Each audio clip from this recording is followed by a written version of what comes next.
Over the weekend, the U.S. bombed 3 nuclear sites in Iran. The strikes were a spectacular military success.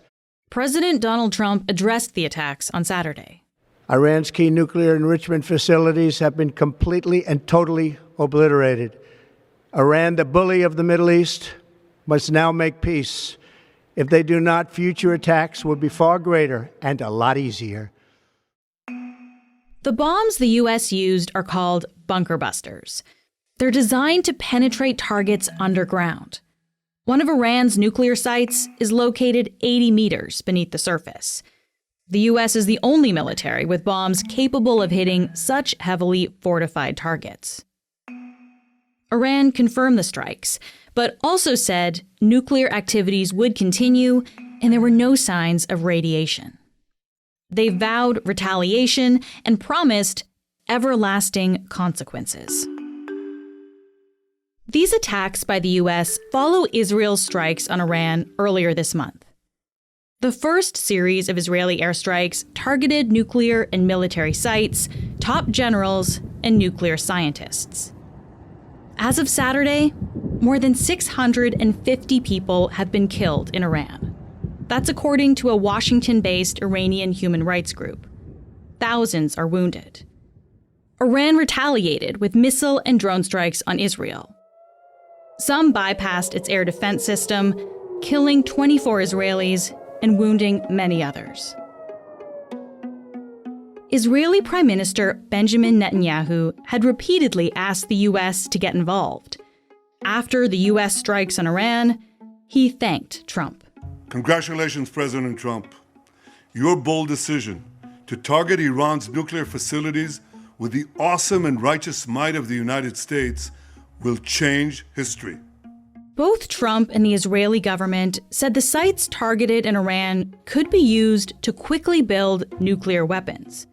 But that contradicts the U.S. administration's own intelligence. In March, it determined Iran is not building a nuclear weapon. Before the strikes, the U.S. and Iran had been discussing a nuclear peace deal. And on Sunday, Prime Minister Mark Carney asked for both sides to return to the negotiating table. But Iran's foreign minister argues diplomacy is what the U.S. and Israel have now interrupted. We were in the middle of talks with the United States when Israelis blew it up.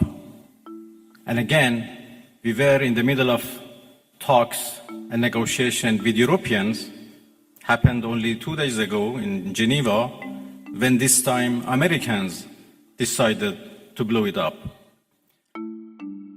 Today, Doug Saunders is here. He's the Globe's international affairs columnist. He'll explain how the U.S. got involved in this conflict, what's at stake for the leaders of the U.S., Israel, and Iran, and why there are concerns this could become a wider war. I'm Menaka Raman-Wilms, and this is The Decibel from the Globe and Mail. Doug, thanks so much for being here on a weekend. A real pleasure. So, of course, this past weekend we saw the U.S. strike sites in Iran. Do we have a sense of what the mood in Iran is like after these strikes? Well, on Saturday night, after we learned about the U.S. bombings in Iran, I tried to get in touch with anyone I knew in Iran.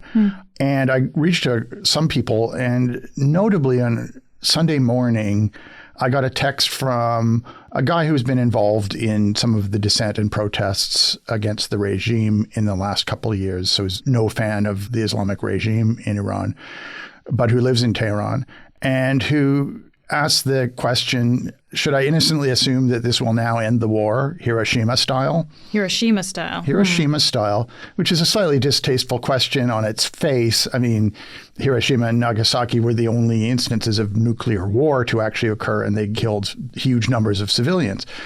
But it's quite an interesting question on a couple other levels, in that, first of all, was this a case of the United States, and specifically President Donald Trump, saying to the Israeli government, to Benjamin Netanyahu, we are going to use these advanced so-called bunker buster munitions with our B-2 stealth bomber to hit these Iranian nuclear sites that you can't hit. And that's going to be one and done. We want to stop all attacks with this. That's the one question. And of course, the other implication of the Hiroshima analogy is the question of, will this now cause the Iranian regime to fold, to surrender, or at the very least to return to the negotiating table? But certainly a lot of people in Iran do hope on some level that this will cause the regime to collapse. A lot of them also told me that they're fearing that this will actually do the opposite, that the attacks from Israel and the United States will make the regime more self-destructive and will cause it to actually pursue a nuclear weapon, something it has not done since 2003. Okay, so it sounds like, things could go in different directions here, and kind of waiting to see how these different motivations essentially play out on a national level. Mm-hmm. Earlier this month, when Israel launched strikes on Iran, Trump said that the U.S. wouldn't get directly involved. So let's talk a little bit about the motivation from the American side here, Doug. Do we have a sense of what actually changed from then to now? Right. So of the three players in this, Iran, Israel, and the United States, the most surprising and frankly unpredictable and unstable is President Donald Trump. Mr. Trump came into office on promises to be the president of peace. He denounced the Democrats and Kamala Harris and Joe Biden as being warriors, which is a strange portrayal in that the only period this century that the United States has not been at war anywhere is the period beginning in August of 2021, after the United States withdrew from Afghanistan. Yeah, Trump was campaigning on this idea of no more kind of involvement in foreign wars. No more forever wars, no more foreign wars. He's a nationalist, isolationist, and he repeatedly said this. He said he could end the Russian invasion of Ukraine in a few days. He said that he could bring peace to Gaza, which still hasn't happened. And his approach to Iran was to realize, perhaps not in this language, but realize that the way to keep the Islamic regime in Iran stable and non-threatening to the region and the world is to negotiate the type of deal that Barack Obama did when he was president in 2015, which was to negotiate an agreement in which Iran agrees to commit heavily to the United Nations Non-Proliferation Treaty, which it's a signatory of, and to be inspected on a near daily basis by the UN to assure this, in exchange for which sanctions are removed from Iran and Iran is normalized as a part of the world economic system. Yeah, this was a big deal for Obama to bring Iran into this nuclear deal. Yeah, and that deal worked. There had not been an Iranian nuclear program since 2003, but that deal made it so that they subjected themselves to pretty intensive monitoring, and it was widely seen as having been a success.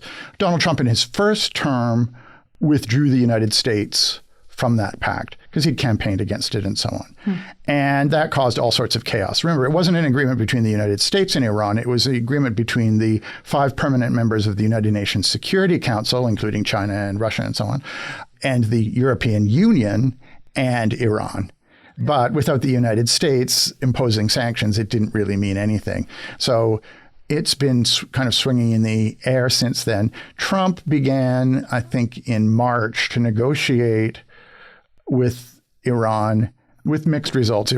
They are not great players to negotiate with, and Donald Trump doesn't have a lot of patience as a negotiator. The Obama negotiations took more than 2 years to reach the 2015 deal. They've only been negotiating a few weeks then, it sounds like, here. I think less than 9 weeks before you could say President Trump allowed Israel to launch large-scale attacks on Iran. Now, Israel, over the last decade, has engaged in strikes against specific figures in Iran, against particularly nuclear scientists in Iran and some leaders of the branch of the Iranian government that is responsible for the nuclear program. But these have been targeted assassinations. And sometimes they've invited reprisals from Iran, but it's been kept to a low level. This was all-out warfare. This was, of course, major attacks on major figures. Yeah. Just sticking on the U.S. for another moment here, Doug, because as you said, Trump talked about not wanting to get involved in more wars. I'm wondering how this is playing out domestically here. So people who have supported Trump, maybe for those reasons, how is this all being perceived? Yeah, the future of this is going to depend on the domestic aspirations of Donald Trump and of Benjamin Netanyahu and of Ayatollah Ali Khamenei. In the case is the leader of Iran, yeah. The self-declared supreme leader. In the case of Donald Trump, he is walking a very fine line. We don't really know how he got talked into agreeing to bomb Iran. There's always been a branch of the Republican Party that has wanted to bomb Iran. But that's not the Trump MAGA branch of the Republican Party. They are, most of them, very much opposed to any sort of U.S. involvement in wars in the Middle East. And in doing this, he was risking losing a very large part of the coalition that brought him to power and that keeps him in power. And particularly in Congress, if he wants to get his big, beautiful bill passed, he's going to need a number of senators who are adamantly opposed to U.S. involvement in wars in the Middle East. And of course, he didn't actually do these strikes with congressional approval. That's right. So he will need to convince them, and he's been using this language in the last 48 hours, that this is not the United States going to war in Iran. This is the United States launching a few B-2 bomber attacks on specific targets on behalf of Israel, and that's all. He's kind of saying this is the extent of U.S. involvement then, essentially? He's suggesting that at the same time, saying if Iran hits back at U.S. forces in the region, the U.S. has more than 40,000 troops within striking distance of Iran, that they will suffer grave consequences. So then it becomes a question of, A, is Iran going to fire back to an extent that will force the United States to be fully involved in a shooting war? And will President Trump and his cabinet rise to that bait and escalate it? I mean, two ways of looking at Donald Trump's psychology right now. One is that he thought he could play a game where he gives Israel the gift of using these very advanced bunker buster munitions on its behalf, and then gets out of there and is seen as having helped. But the other way of looking at this is he's realized he can engage in warfare now and be admired by a lot of people, and he can be a war president, and that feels good for him. You could say, what if he's tasted blood and he likes it, And we don't know, and he's not very predictable. At the beginning of this weekend, Donald Trump, of course, said, I'm going to take 2 weeks to think about it. Most times he's used the 2 weeks phrase over the last 10 years, and he uses it a lot. It usually is Trump language for, I'm not going to do this thing. Yeah, because he was saying, I'm going to take 2 weeks and decide if America's going to get involved here. But and in this case, he was being a little bit tactically tricky because he was using that phrase as cover to move the B-2 bombers into place to carry out this raid. I wouldn't count on Donald Trump being that clever a player in the next move ahead. He's sort of trapped between a rock and a hard place right now. And nobody wants to be predicting anything right now, but there are strong forces acting against him wanting to get engaged in a larger war, including his own military. We'll be back after this message. So, Doug, we've just talked about things from the American side. Let's now look at Iran and Israel. Do we have a sense of how Iran could respond here? There are really two courses possible in terms of how the Tehran regime and Ayatollah Ali Khamenei are going to respond to this. One of which is that they will maintain what they've done for the last 25, 30 years, which is a sense of self-preservation and a realization that in order to stay in power and to remain legitimate within Iran, they need to step away from the brink and return to the bargaining table. There's also a possibility, though, that they will decide to give it all up and respond angrily to the United States, to launch attacks on U.S. assets in the region, to launch attacks on the Strait of Hormuz and its shipping lanes, and thus devastate the international petroleum economy, to launch attacks potentially on Gulf states, to empower terrorist armies in the region that it finances and supports, to launch attacks on everybody, on Israel, on the Gulf states, on Arab states, on the United States potentially, and even to withdraw Iran from the nuclear non-proliferation treaty, which it's been party to all along, and which is, it's a regime that says we're not going to develop nuclear weapons, and our nuclear programs are going to be monitored regularly by the International Atomic Energy Agency. And this is a treaty that most countries have signed on to, including Iran. Well, North Korea and Israel are two nuclear powers that are not parties to the nuclear non-proliferation treaty. Iran has always complained about this fact and said, we're party to it. We're opening ourselves to investigators. The investigators have said, this year they reported that Iran is not providing it sufficient information, that it's fallen afoul of the requirements of the non-proliferation treaty. But significantly, there's not any talk from Tehran about either ending its place in the non-proliferation treaty or in canceling the idea of negotiations toward a peace deal with the United States, even despite the attacks from both Israel and the United States.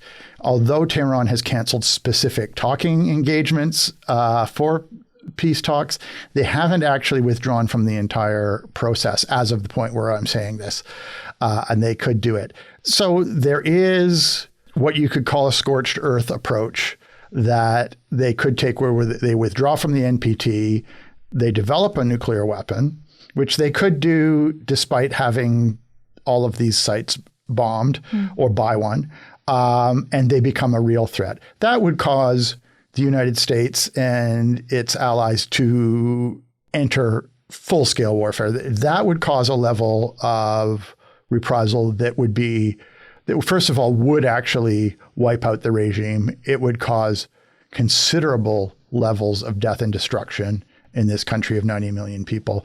And it probably would take a very long time for things to stabilize. It would prevent a peaceful transition from the dictatorship that's controlled Iran since 1979 to anything that comes next, and would probably prevent that from being any kind of a decent process. So even though the odds are against it, we don't know what's inside the minds of Ayatollah Khamenei. All we know is that in the past, he's always returned to the bargaining table. He's always stepped back from that brink, and he's avoided attacking either Israel or the United States to the extent that would cause the end of his own life or the total end of his regime. All right. So, Doug, in terms of these three countries, we've talked about the U.S. and Trump. We've talked about Iran and Khamenei. Let's talk about Israel and Netanyahu. Is this a success for Netanyahu to now have the U.S. involved in this conflict with Iran? It's a success in the sense that he has been able to control the behavior of the United States militarily in this context, rather than having the United States control him. Can you explain that a little bit more? Netanyahu first publicly suggested that we should be bombing Iran and that we should be engaging in large-scale warfare against Iran, probably most famously in 2012. During a speech he gave to the United Nations General Assembly. I think everyone remembers it because he brought a giant cartoon picture of an atom bomb and suggested that Iran was within a very short time of being able to produce one. That very short time of being able to produce one hasn't really changed since then. And he was, we now know, really on the edge of launching large-scale military attacks until the United States under President Obama talked him down from it.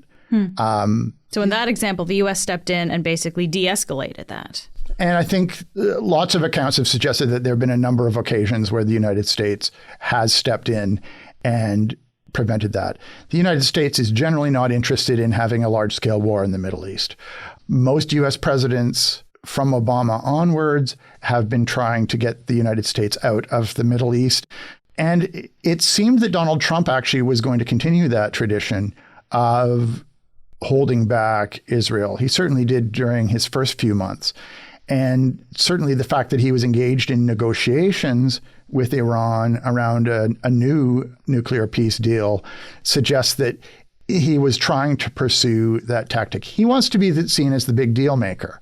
And he did, him and his administration did talk India and Pakistan out of a conflict that was apparently in danger of turning into a nuclear war. Yeah, we just saw that a few weeks ago, right? That's right.